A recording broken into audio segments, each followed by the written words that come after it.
আসসালামু আলাইকুম, সবাই কেমন আছেন? আশা কে করি কে ভালো ফলটারে আছেন। চিনেন আজকে আমি অবশ্যই আপনাদেরকে জানাবেন। দেখাবো ফুড ক্ষেত কিভাবে করে। শত শত এখানে শত শত জায়গা আছে, পুরো ফুটখাত। এখান থেকে ওই প্রান্তের দিকে দেখা গেলে দেখা যায় পুরোটাই কি ফুট বা বাঙ্গি যেটা বলেন, এগুলো চাষ করে। তাই তাদের এখন এক একটা বাঙ্গির দাম পড়ছে 25 থেকে 30 টাকা করে। যেটা শহরে আমরা এটা কিনি 100 টাকা, 150 টাকা এরকম করে।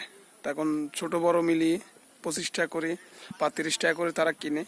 তাদের যে একটা হাঙ্কার কষ্ট, তারা সারাদিন যে কষ্ট করে এগুলা পরিচালনা করে, লাগায় বা এগুলা আপনার খাটনি করে, তার ব্যবসা কিন্তু তারা তো এমন একটা করতে পারে না। কিন্তু এবছর তাদের ব্যাপারীর কারণে তারা এগুলো অনেকগুলোই লসের মুখে যাইতেছে। ব্যবসা তেমন একটা করতে পারে না, ব্যাপারী আসে না, তাই কারণে এরা বেচতেও পারে না। তো আমরা কিন্তু এখান থেকে যারা ব্যাপারী আছে তারা কিনে এখান থেকে শহরে, তো এগুলো একটা বাঙ্গি বা ফুট এগুলো বিক্রি করে 150 টাকা 200 টাকা করে।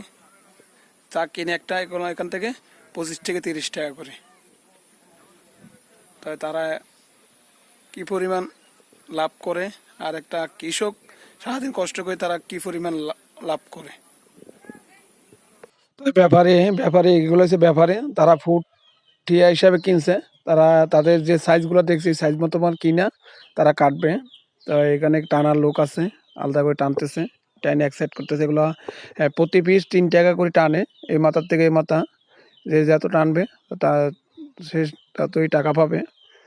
তো এখন ওরা সাইজ যেটা দেখছে কিনছে এই সাইজগুলো, আর ওই বতি থেকে ওই সাইজগুলো কাটবে, কাইটে নিয়ে আসবে। এখানে খাল পার আছে, খাল পারে নিয়ে আসবে। এখন সবাই এগুলো নিয়ে আসছে, নিয়ে আসার পরে এখানে সাইজে রাখছে। রাখার পরে দেখেন এখানে কিছু লোক এগুলো আছে। কত করে কাটছে ভাই? 30 টাকা করে পিস।